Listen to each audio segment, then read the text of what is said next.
आप कहाँ से आई है दीदी, ये बताओ। तो कौन सा हॉस्पिटल में सर? बेटा आप कौन सा हॉस्पिटल से आए हैं? आप बताएंगे नहीं, आप बता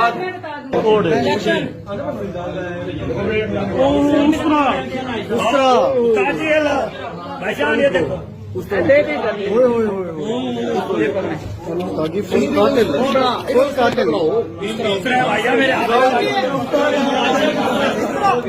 हर चीज सारा कुछ है। विहाड़ी की तहसील मेलसी में कोरोना वायरस से बचाव का झांसा देकर नौसरबाज खातून ने लूटने की नीयत से ब्यूटी पार्लर की मालिका को बेहोशी का टीका लगा दिया।